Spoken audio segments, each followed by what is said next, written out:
njëherë në qarqe sociale, në diskutime të ndryshme për dekriminalizimin e hashashit, du më thënë, THC-s, nuk po flasë më për legalizim e gjërat e tjera, se kjo kontribon në tregun e zi.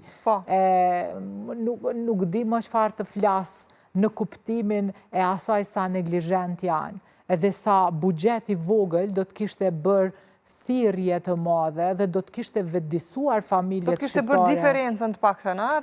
E kishte bërë, shumë bukur e thati, kishte bërë një diferencë sa do e vogël që do të ishte, kishte me qenë ndjerë në komunitet, sepse ti tregon që është ullër mosha, nëse dikur ka qenë 18 dhe 20 vjeç, tash është ullër në 12 vjeç. Dhe imagjinoni që jo një rast të dy, na kemi evidentuar disa raste të moshës 12 vjeç, të cilët janë përdorues. Jo vetëm eksperimentues, por përdorues. Vazhdues. Dhe imagjinoni pastaj, më me thënë, ciklin e jetës së një individi cili në këtë moshë të hershme, sepse prap mungon një institucion korrektues, prap mungon një ombrellë e cila do të kishte bërë punën, planin individual për këta njerëz që janë identifikuar, do të ishte marrë aktivisht me familjen, me shoqërinë, do të ishin kyçur aktorë të tjerë, sepse ky është krimi i organizuar me qëllim me dëmtu pjesën më vitale që na mburremi gjithandej që kemi shumë të ri. E vërtet. Gjithmonë e kemi diqysh si në mendja apo si në të parën që e përmendim si krenari për vendin tonë. Kemi këtë mburje që nuk na shkon për shtat, sepse ironikisht po e them, mjaftueshëm ironikisht, kur ti ke këtë potencë të madhe dhe në një farë mënyre e merr si të garantuar dhe nuk përpiqesh të ju krijosh mundësi të reja, atëherë për çfarë arsye, për shembull, këta të rinë të besojnë ty ose të qëndrojnë afër për ta, po themi për ta populluar dhe për ta bërë më të mirë vendin në të cilin po jetojnë, kurse personat të cilët na kërkojnë çdo ditë t'i vëmë në vende ekzekutive nuk kanë marrë kurfar ndërmarrje, po them, në kuptimin e mirë të fjalës, ndërmarrje të shëndetshme, se ndërmarrjet pa shëndetshme kanë sa të duash. Shumë e vërtet.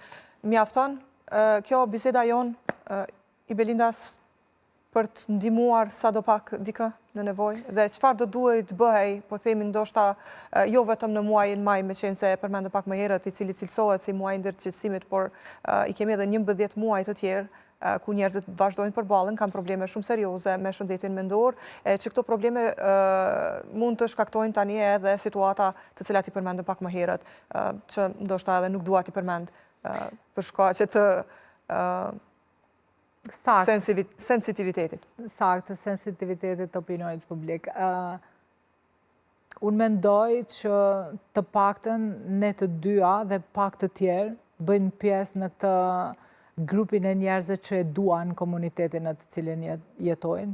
Jemi gratë të cilat nuk bërtasim, por flasim dhe bashkohemi për kauzat të cilat nuk janë të ndjeshme vetëm për neve, janë të ndjeshme për familjet tona, për njerëz që i duam, për ata për cilët nuk kanë zë dhe na luftojmë për ta.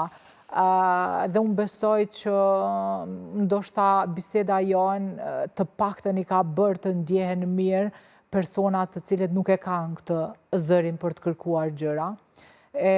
I ka bërë të kuptojnë që nuk janë ata problemi edhe nuk janë ata personat të cilët janë duke vuajtur, por vuajmë dhe ne bashkë me ta.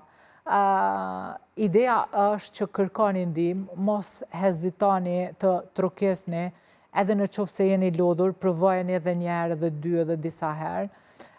Unë shpresoj që bisedimet e tilla, muajt e tillë, njerëzit e tillë shërbejnë në 2.1, që janë shembuj vetanak, dhe e dyta, që janë një kraj fort për të tjerët, që në qoftë se na kërkojnë ndihmë, na do të bëjmë të pamundurën për t'ju gjendur pranë. Patjetër që po.